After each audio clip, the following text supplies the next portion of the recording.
I pity a country that would come up against us.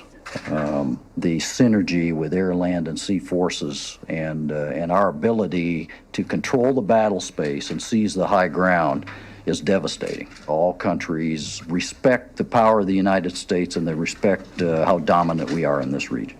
And we get better and better and better.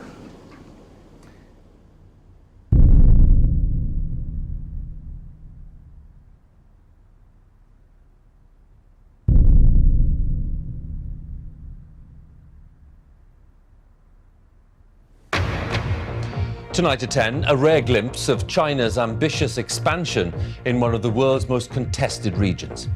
We report from the South China Sea, where the Chinese are warning off anyone who comes too close to their building program.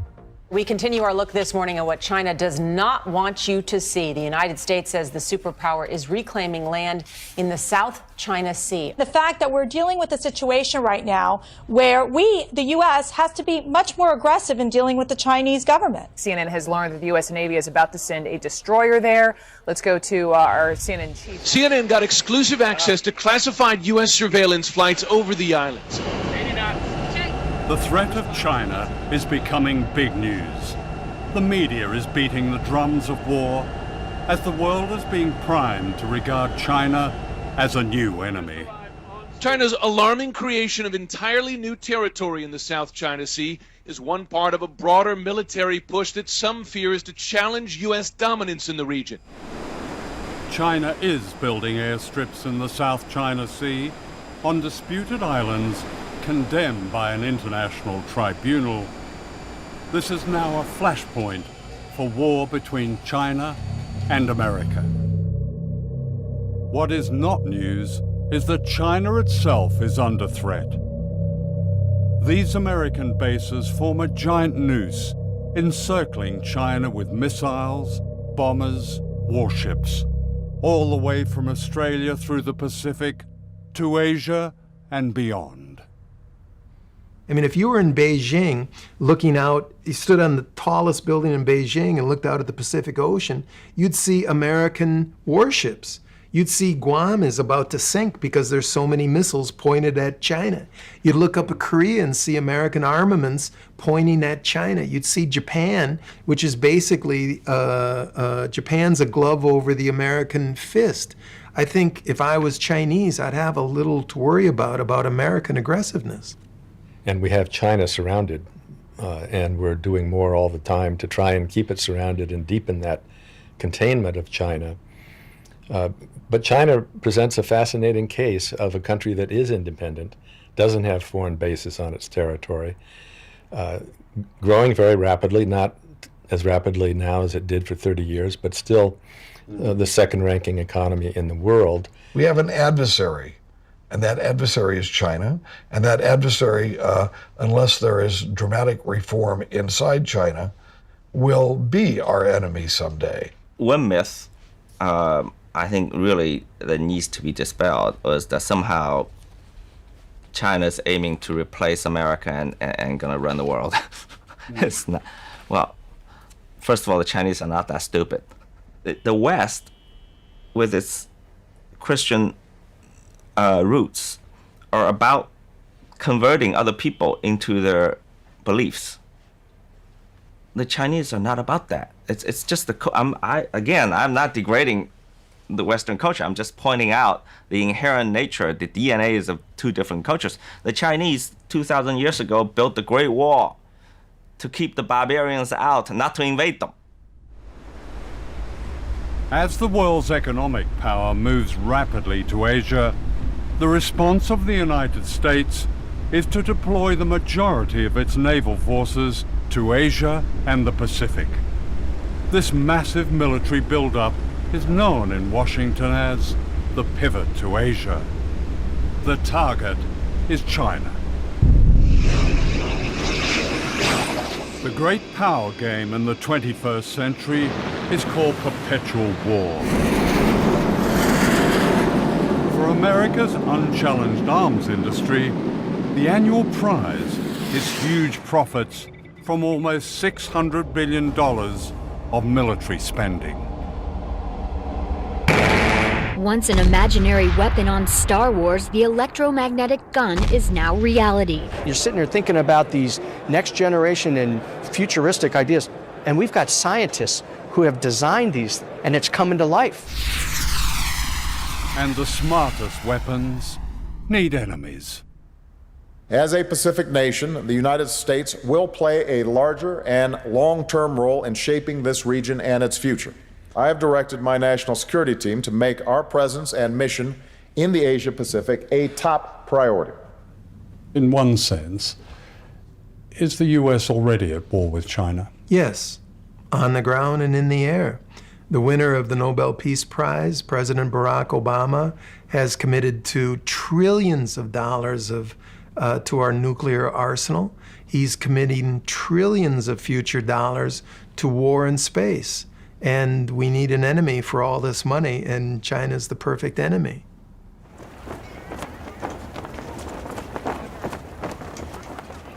The aim of this film is to break a silence. The United States and China may well be on a path to war, and nuclear war is no longer unthinkable. In a few years, China has become the world's second biggest economic power. The United States is the world's biggest military power, with bases and missiles and ships covering every continent, every ocean. China is a threat to this dominance, says Washington. But who is the threat? This film is about shifting power and great danger. It's also a film about the human spirit and the rise of an extraordinary resistance among people on the front line of a coming war, where the words "never again" have an urgent meaning for all of us.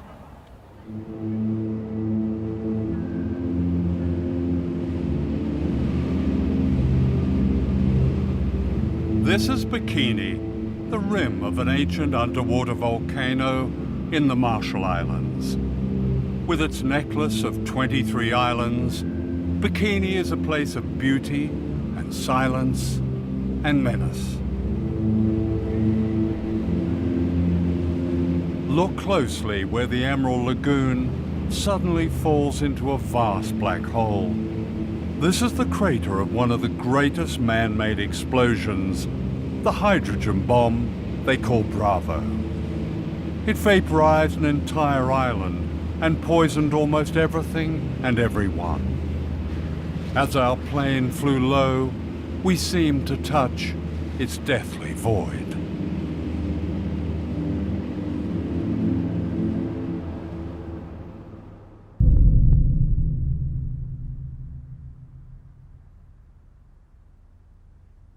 The Marshall Islands lie in the vast Pacific Ocean between the United States and Asia.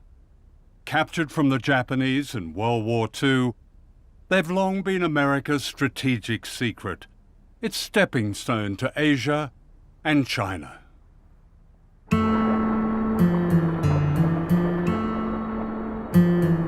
People here sustain themselves for thousands of years with abundant fish, breadfruit, and coconuts. They were skilled navigators who sail by the stars. Westerners might call this paradise. Ingat tayo di kualke, naman anteri, jangan ka lang olip kay. Lang yan namin tanang anay to kanan namin. Mga to kay na kanay. Baru ko naman ang kilabero or. All that changed in 1946 when the United States took over the Marshall Islands as a trust territory, with an obligation to protect the health and well-being of the people. A nightmare began. The islands were turned into a laboratory for the testing of nuclear weapons and the people into guinea pigs.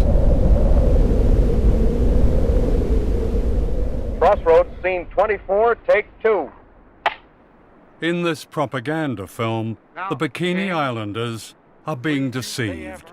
Unknown to them, plans were already underway to destroy their paradise forever. will you ask King Judah that the United States government now wants to attempt to turn this great destructive force into something good for mankind, and that these experiments here at Bikini are the first step in that direction?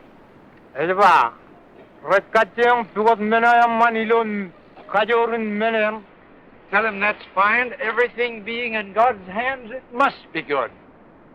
87 ships take positions 3 miles off Bikini to suffer the shattering impact of the 5th atomic bomb.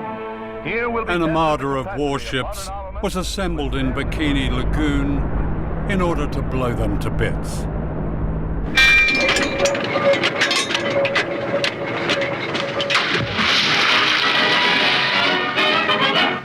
The decks of the 73 test ships anchored in Bikini Lagoon are scenes of feverish activity as scientists plot experimental programs designed to furnish data on blast effects of the mighty atom bomb.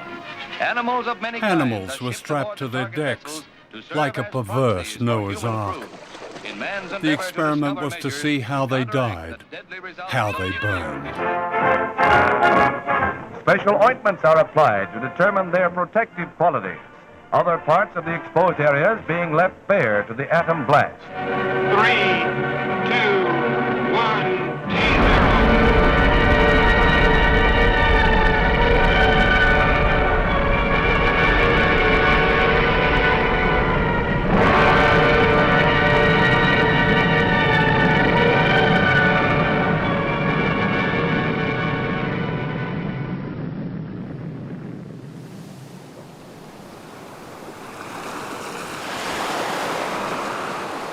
Yo, ci bongonin rane me aro la kwamwe.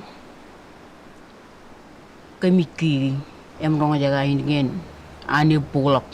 Enot an tu pulak kwamwe. Akem jayuta. Em kemu ye yuru tongam lag rio tongan nabut ilo jimarong rane. Kami loan enot iya. Puyin kain kalara oleh kain kalara enot ngai iya ngan merek pulu pro green yellow.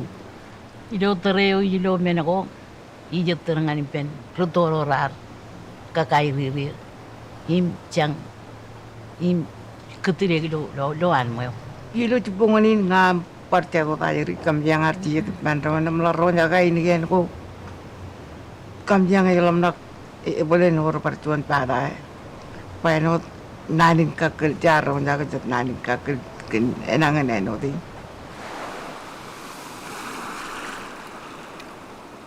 Being on Bikini today is disturbing ghosts. I struggle through the jungle to the bunker where they pressed the button at 6:45 on the morning of the H-bomb test. Now claimed by the undergrowth, it's like a subterranean temple to modern times. They drank milk-made powdered milk, smoked Lucky Strike cigarettes, and later this sign was erected that's beyond irony. It says, "Please leave this property as you find it. Thank you for your kindness and understanding."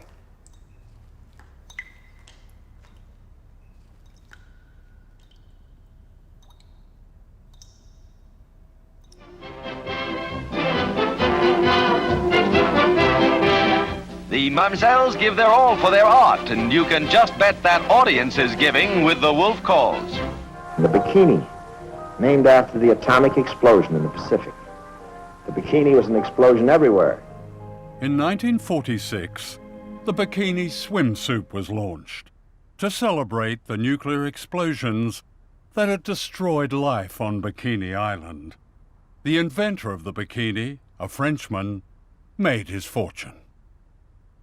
Today, a bikini body is promoted in magazines as an object of desire and good health. The bodies of the people of Bikini and other islands are the most irradiated in the world. All these women have had thyroid cancer. Iwa kami ang alam tudo ilo ay wilalay. Emlalo puyinan mengo poda go wandel dak yenga lelo ping pobu kemenga tu ja pobu poda ba ngai jogo para pobu mledon te orang ngai bara lagi libeng elin cetrana kala kargo delak Elangar mi gerar tem dak rar tairia. Ilu pongoneo ajuri rorar dari yang mendang tereu. Elang rar panai. Today, bikini is unfit for human life. Radiation poisons the food and water. Our shoes registered unsafe on a Geiger counter. The abandoned cemetery looks out to where the sun rose one morning, then rose again as apocalypse. The equivalent of one Hiroshima bomb was exploded in these islands every day for 12 years.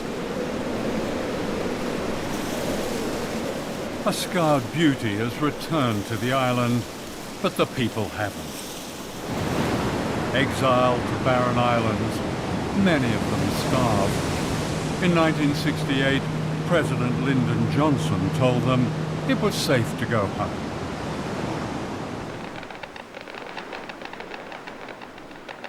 But it wasn't safe, and the US authorities knew it wasn't safe. Ijala ke minin priamar karar kamane ngai chep accident aglukun molin karar rar do godin kokuri ijin ya enigan enim im inkiye unnair to enot program kana ido kan karana ka yu chongan an cherwal payini pen aga karja accident manne. What happened as a result of the Bravo test was that a cover-up was launched very shortly after March 1. I mean, there's such a history of wrong information, outright lies, deception. There was no attempt to take the most conservative approach and make sure that everybody was okay. They knew where the radioactive fallout was going to go. And they took that risk and went ahead and detonated the bomb, knowing full well which way it was going to go. They still had an opportunity to evacuate, even on the day of the shot. But these people were not evacuated, we were not evacuated, and the people on Utrecht were not evacuated. So it only leads one to believe that, number one, the United States needed some guinea pigs to study what the effects of radiation would do. And that's a pretty strong indication that the United States knew that. It seems extraordinary. Here we are, this far into the 21st century, talking to people still frightened of all that nuclear fallout, all those tests, all those years ago. The impression I get is that there's so little trust among people. The U.S. is trying to provide as much information, as much good information as we can. Yeah. And so I wouldn't accept the characterization that that there have been lies and cover-ups. The word guinea pigs comes up a lot from these survivors. I would refer you to our embassy website on that. I've read it. And that question was looked at during the Clinton administration, and that was not the conclusion they came to. The secret of the Marshall Islands is Project 4.1. Declassified documents reveal a scientific program that began as a study of mice and became a study of human beings exposed to radiation.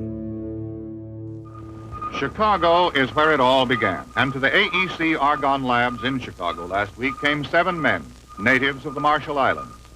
Leben is from Utrecht. He and the rest were irradiated by our March 1954 hydrogen bomb test. John is mayor of Rongelap, which is 100 miles from Bikini.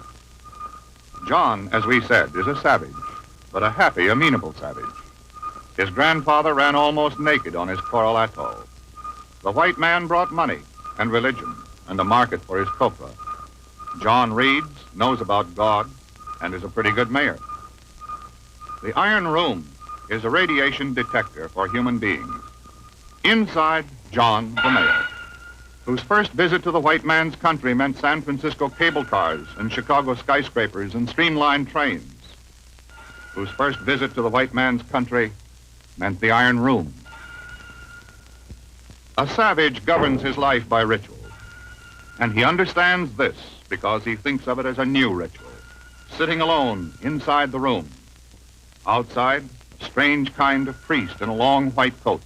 When the ritual of the Iron Room was over for John, it began for the others.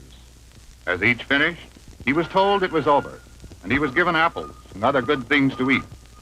Then he took off the ritual clothing, and the 7 men put on the suits and topcoats they had been lent in Hawaii, which they would return in Hawaii on their way back in the Marshall Islands, in the middle of the Pacific Ocean. United States government documents clearly demonstrate that its scientists conducted human radiation experiments with Marshallese citizens. Some of our people were injected with or coerced to drink fluids laced with radiation. Other experimentation involved the purposeful and premature resettlement of people on islands highly contaminated by weapons tests to study how human beings absorb radiation from their foods and environment.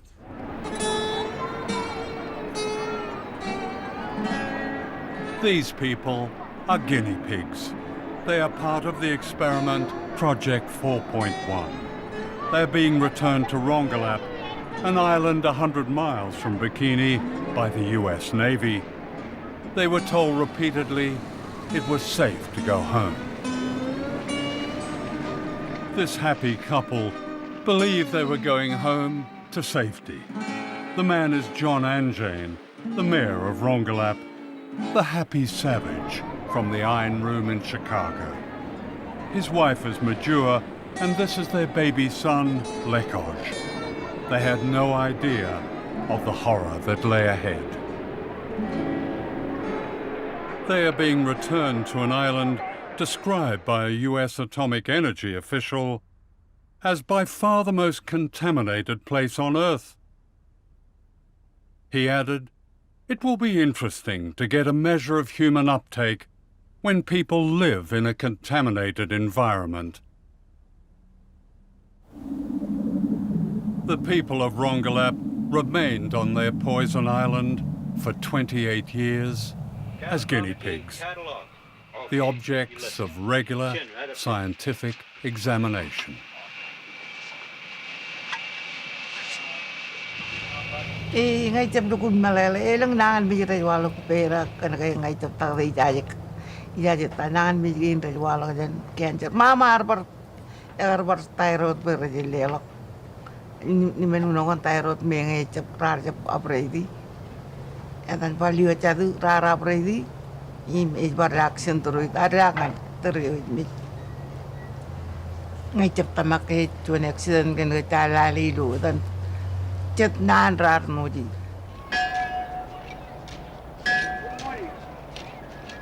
The islanders pleaded with the US authorities to move them to safety as evidence emerged that the second generation, the children, were also poisoned.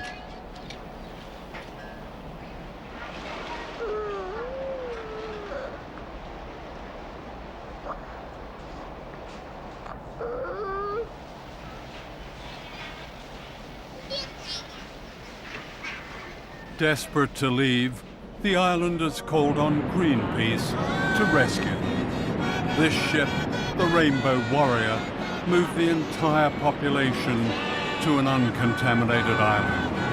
They called it Operation Exodus.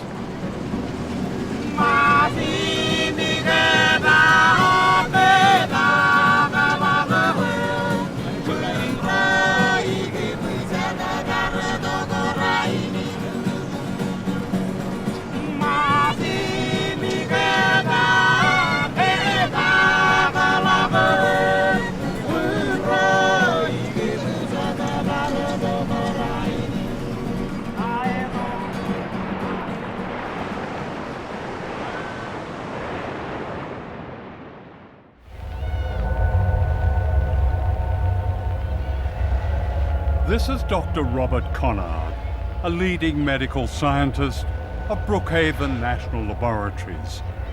Conard devoted his distinguished career to examining the islanders.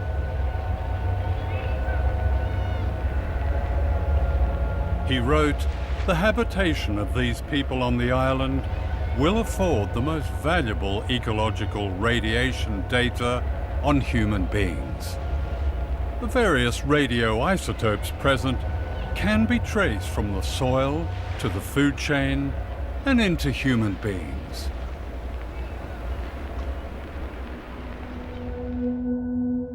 Dr. Conard gained the trust of whole communities. When he brought the islanders to New York to be examined, he showed them the sights and had them over for a barbecue.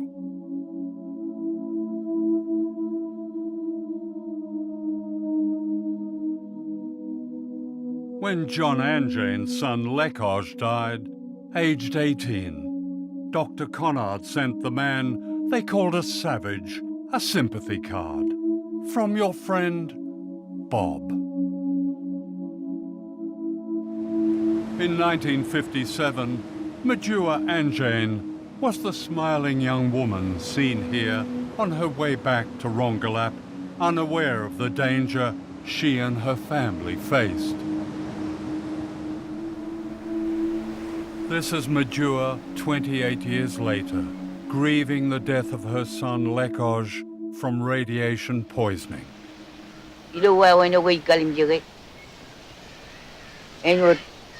Tuan meni nur eurar lor air kamar bere eor rei gagni ni jawle bin yenu ni nagar baj enor power rei mujidi ilang jigin enor peraga toru lu awle ben jigin ulim jit pen pere buega awle jigin pen meni tuan meni nur Imilo terrain itu agar kalim jawa when I jarbale arjuan minuun eroipa kenge ila kalim jawa when I jarbale nun mini nur pacik jalok wewin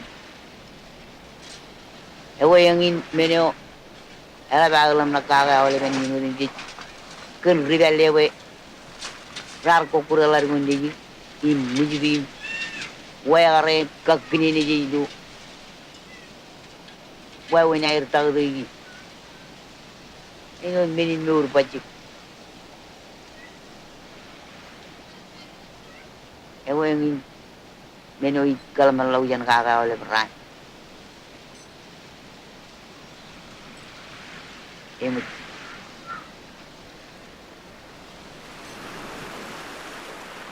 Like her son and her husband, Majua died from a virulent cancer. I don't see any great clinics that have been established by, if not the Department of Energy, certainly not by the US government. There's a clinic downtown in Mount there's also a whole body counter. You can have the plutonium in your body measured as well. Anyone can for free. This is the plutonium measuring shop, where they'll tell you how radioactive you are. People waiting to be tested are welcome with a video showing their islands being blown up.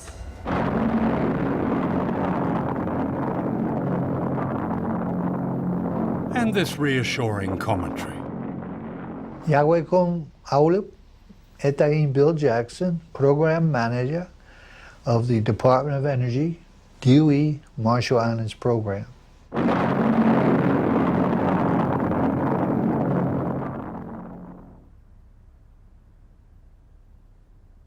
This is Rinok, a refugee from the poisoned island of Rongelap, whose family owned land and lived a secure, prosperous life.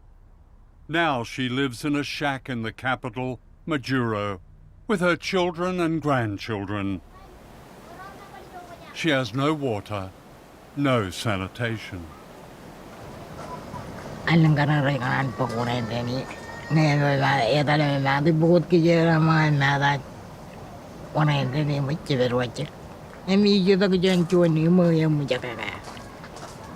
And power, she has electricity?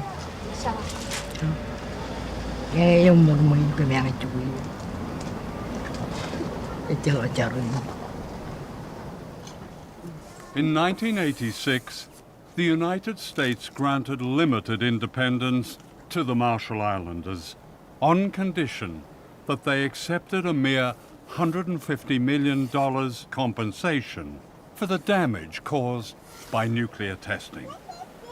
A claims tribunal was set up and soon ran out of money. An appeal to the US Congress more than a decade ago still awaits a reply. Icap kariri ngarai menen merong paglalu na yuya nakalabay ka bolay rang na ipar uyaki mga.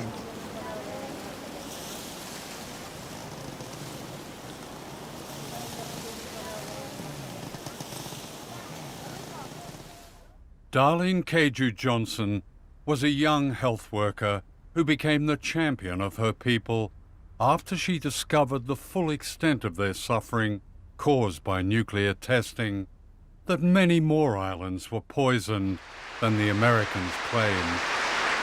This remarkable speech in 1983 broke the silence. I bring greetings from the Marshall Islands and throughout Micronesia.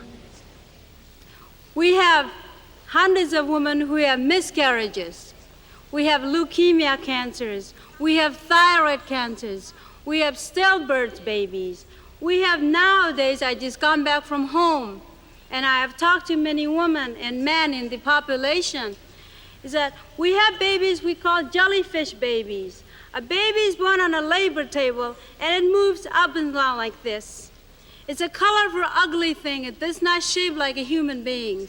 It moves up and down like this on a labor table because that thing is breathing. That is a baby. In 1982, Darlene married Giff Johnson, the author of this tribute to his wife. Darlene was one of the liveliest, most entertaining individuals that I have ever had the pleasure of knowing. She was a voice for the voiceless. Like so many Marshall Islanders, Darlene died of cancer, age 45.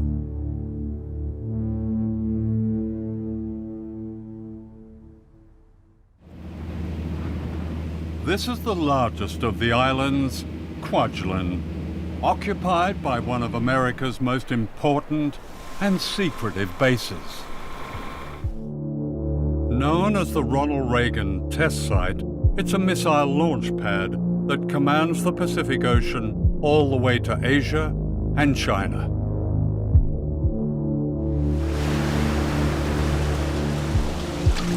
Here, the people of the Marshall Islands are once again being subjected to the testing of weapons of mass destruction designed for a coming war.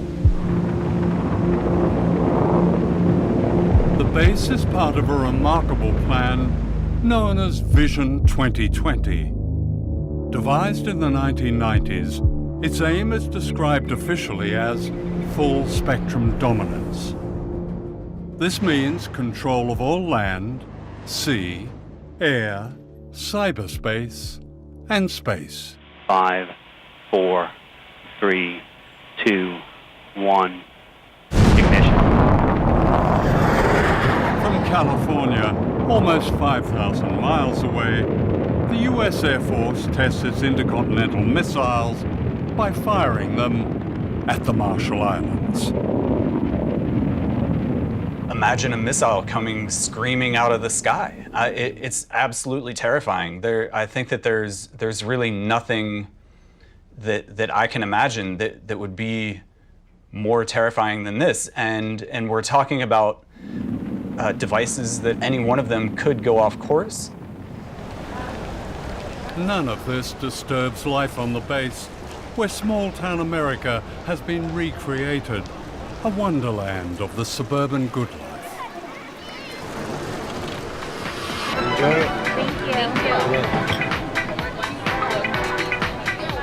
Fabulous. But there's nothing better than living on a tropical island. I pretty much have beachfront property, you know? It's great. I love it here.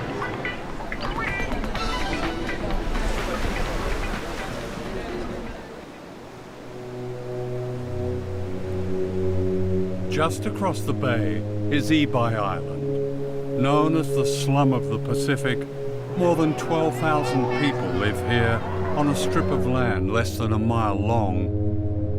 Many of them refugees from what is now the missile base and from islands poisoned by nuclear testing.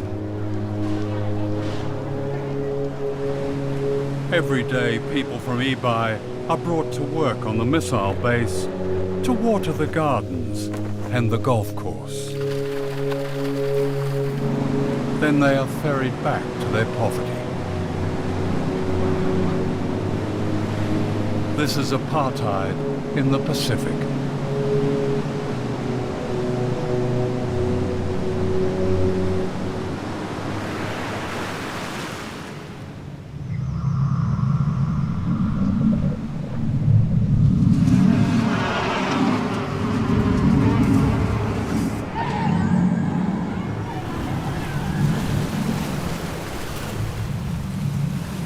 Ibai needs a lot of things. What? Medicine, Getting medicine. education, and job.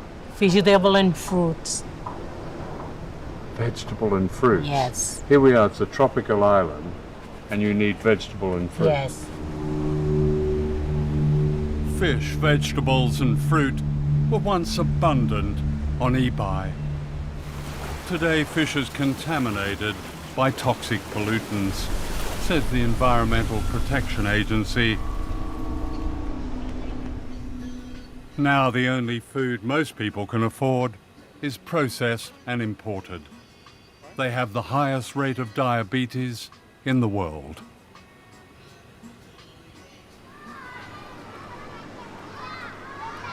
When someone gets really ill, do they go to the hospital over on the base? Because they've got a pretty modern clinic over there.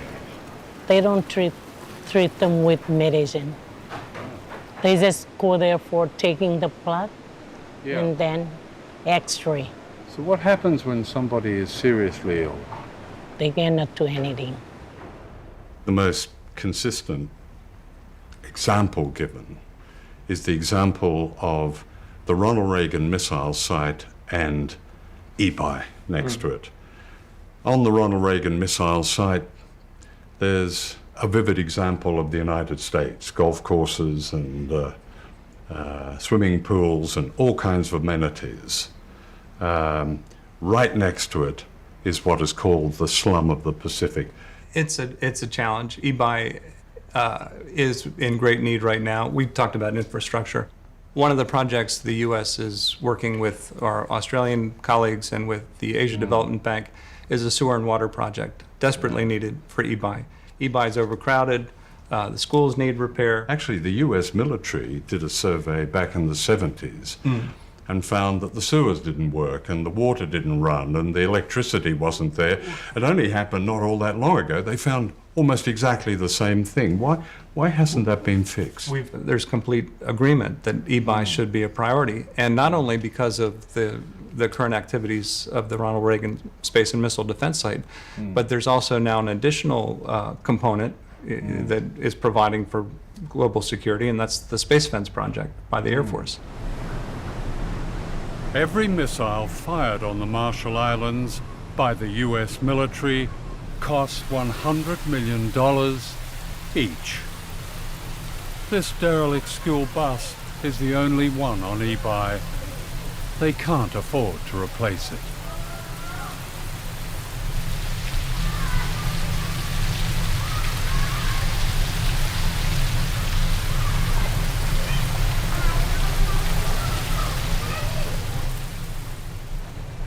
The base is not good for us.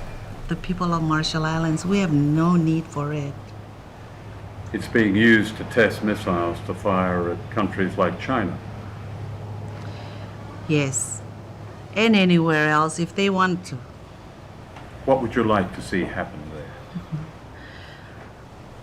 I want our land back.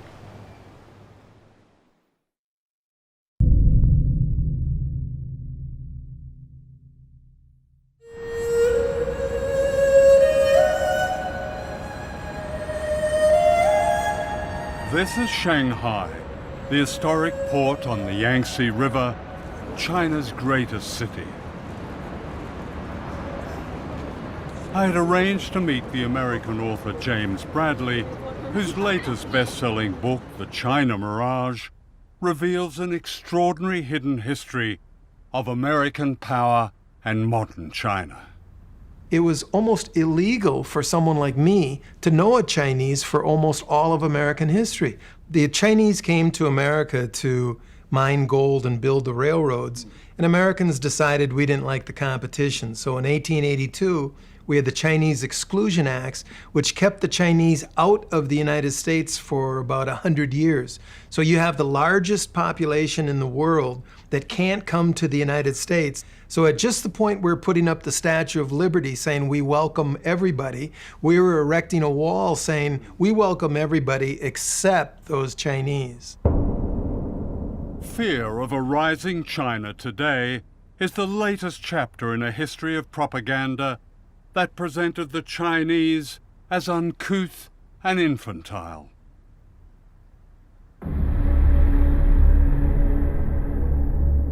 To Western popular and political culture, the Chinese became the yellow peril, and racial stereotypes bore the constant theme of fear and threat.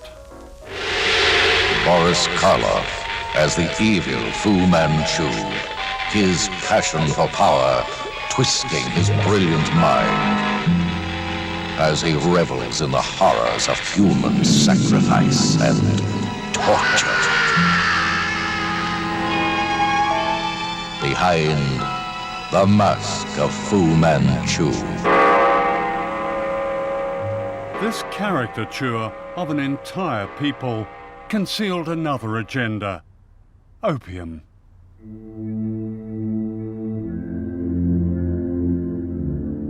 For the American elite in the 19th century, China was a goldmine of drugs. Warren Delano, the grandfather of Franklin Delano Roosevelt, was the American opium king of China. He was the biggest American opium dealer, second to the British. He welcomed the first American ship into China to help out with the opium wars. Much of the east coast of America, Columbia, Harvard, Yale, Princeton, were born from opium money. The American Industrial Revolution was funded by huge pools of money. Where did this come from? It came from illegal drugs in the biggest market in the world, China. Let me get this right. The grandfather of arguably the most liberal president, Franklin Delano Roosevelt, was a drug runner. Yes, sir. Franklin Delano Roosevelt never made much money in his life. He had public service jobs that were very lowly paid, but he had yachts, he had summer homes, he had mansions in New York City. The kids went to private schools. He inherited a fortune from Warren Delano, his father, who was the American opium king of China. If you scratch anyone with the name Forbes in their name, John Forbes Carey, Secretary of State John Forbes Carey. That's the present Secretary of State. Yes, sir. You'll find opium money. His great-grandfather was an opium dealer. How big was opium money? Opium money built the first industrial city in the United States, Lowell, Massachusetts. It built the first 5 railroads in the United States. Opium money all over the East Coast, but it wasn't talked about. It was called the China trade. And if you go to various museums, you can see teas and silks exhibited, and they keep quiet about all that big opium money.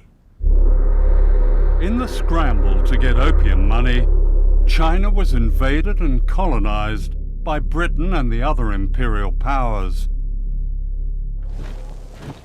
Foreign armies grabbed whole swathes of China. This is the American army in Tiananmen Square, Peking, in 1900.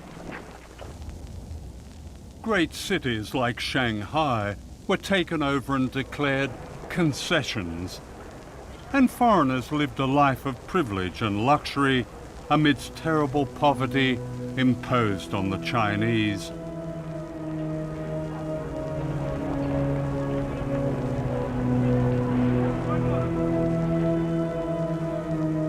A resistance, known as the Boxer Rebellion, was put down with a savagery.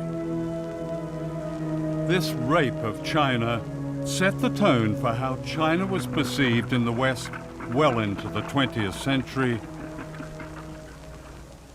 This is the distinguished historian Theodore H. White, an advisor to the White House, speaking in the 1960s. Perhaps China is too vast to be governed by mercy. Yet if Chinese mind craves order, they must be brought to recognize they are the biggest factor in the world's disorder. And we must untangle the madness of their mind. The most difficult task in the world is to reach the minds of men who hate you.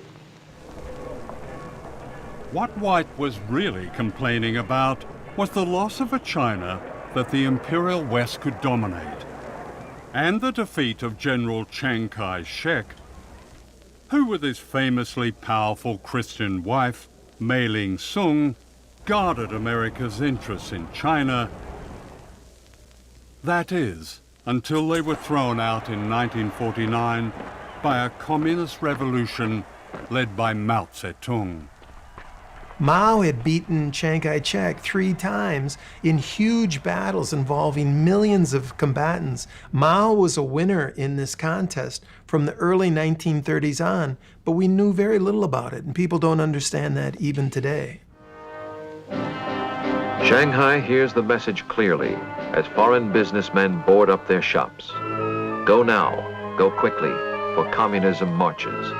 Take what you can, but flee. In pell-mell haste, the Western powers evacuate the city they have built, for good and bad alike must leave. The businessmen come for profit, as well as missionaries come to heal, must say goodbye, as out the Yangtze steams the last of Western influence, and farewell to a century.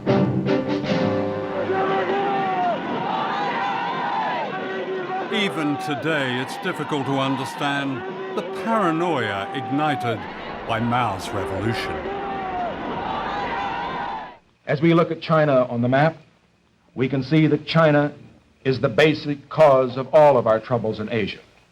I believe that for the sake of our safety, it is necessary to be prepared for the possibility of a Chinese missile attack on the United States. One of the myths about Mao is that he was an implacable enemy of the capitalist West.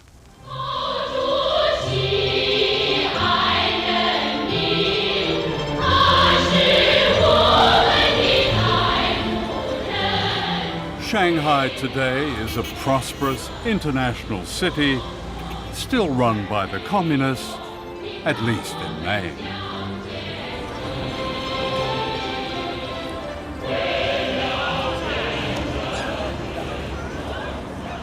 When I was last in China more than a generation ago, the loudest noise was the tinkling of bicycle bells.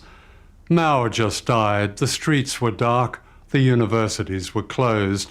The chaos of the Cultural Revolution had given way to a great silence. "We're exhausted," was the freest comment I heard. Coming back, the change is barely comprehensible. Here in Shanghai, the freedom bears no comparison. Yes, there are issues with human rights, especially the right to speak against the state and challenge its power. Since I was last here, millions of people have been lifted out of poverty, many of them into an entirely new middle class. This epic is still barely understood in the West, or should that be willfully misunderstood? The truth is that China has matched America at its own great game of capitalism, and that is unforgivable.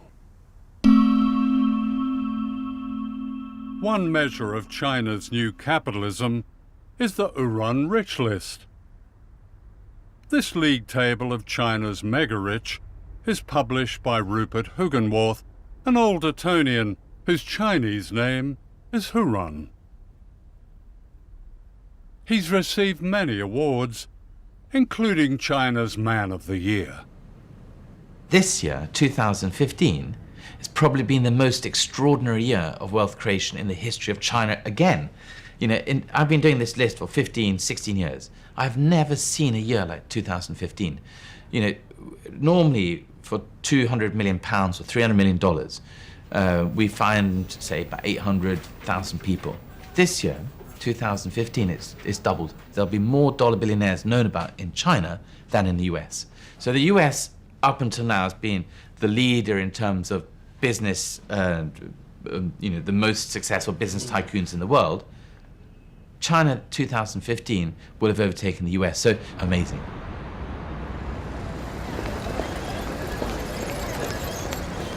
Modern China is full of telling ironies, not least this museum that was once the house where Mao and his comrades secretly founded the Communist Party of China in 1921.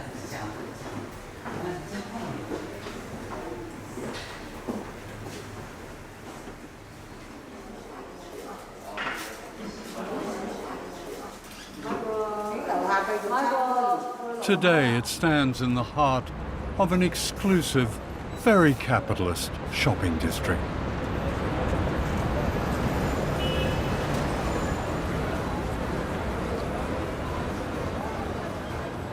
When you leave the shrine to China's Great Revolution, you're confronted by a surreal spectacle. For right outside where the Chinese Communist Party was born are the very symbols of capitalism.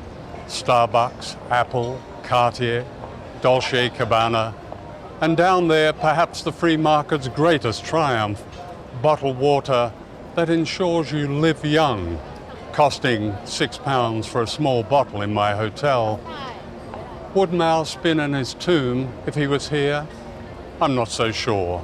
Hidden history is always a key to the truth. 5 years before his great communist revolution in 1949, Mao sent this secret message to Washington. China must industrialize, wrote Mao. This can only be done by free enterprise. Chinese and American interests fit together economically and politically. America need not fear that we will not be cooperative. We cannot risk crossing America. We cannot risk any conflict. Mao received no reply. Nothing has changed. Mao Zedong was looking to be a friend with the United States from the beginning. Mao says, I will go meet Franklin Roosevelt in the White House. Mao reaches out in 1950 to Harry Truman. He reaches out to Dwight Eisenhower. His hand was tossed away. This opportunity that might have changed history, prevented wars, saved countless lives, was lost because the truth of Mao's overtures was denied in the Washington of the 1950s. State Department officials who had carried Mao's messages were condemned unjustly as communist traitors. Everybody who knew Mao, who spoke Chinese, was gone. In the 1950s, the State Department had no employees who spoke Chinese. It's resulted in us not having relations with the #1 most populous country in the world. In 1979, this man, Deng Xiaoping, became China's paramount leader. He said, socialism does not mean shared poverty. This was code for the most radical reform since Mao's revolution, the return of capitalism to China, but this time controlled by the Communist Party. To be rich is glorious, Deng was reported as saying. America was now threatened by the emergence of a vast image of itself.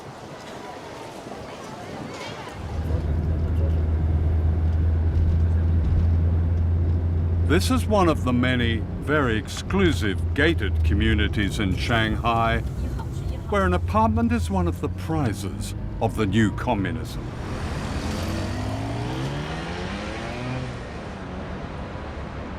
I had arranged to see Professor Zhang Weiwei, a close aide to the late Deng Xiaoping, the man who changed China. Deng is really extremely long-term visionary, a leader with exceedingly long-term and strategic vision for his country, for his people. And China is still following that path. Yeah. Actually, this is really a tradition from China's long history. You look at even like Mao, he said we should, surpass UK by which year, we should surpass United States by which year. So this tradition continues to this day. Even Xi Jinping today is also doing the same. Actually, what many Chinese have problem with Western media is the stereotypes about China. If you are content with stereotypes, you miss so many things. If BBC broadcasts something, they are happy to always mention this communist dictatorship, this autocracy. No, actually, with this kind of label, you cannot understand this China as it is. But if you watch BBC or CNN or read Economist and try to understand China, it will be a failure. It's impossible. All of us out on the street thinks everybody should understand that killing don't stop killing very good. I don't care how it started, don't matter anymore, 'cause no amount of killing's gonna even up the score. No more war. No more war, until they stop that killing. We'll be here by the door, till everybody's singing, no more war. And any war upon the earth is a war upon us all.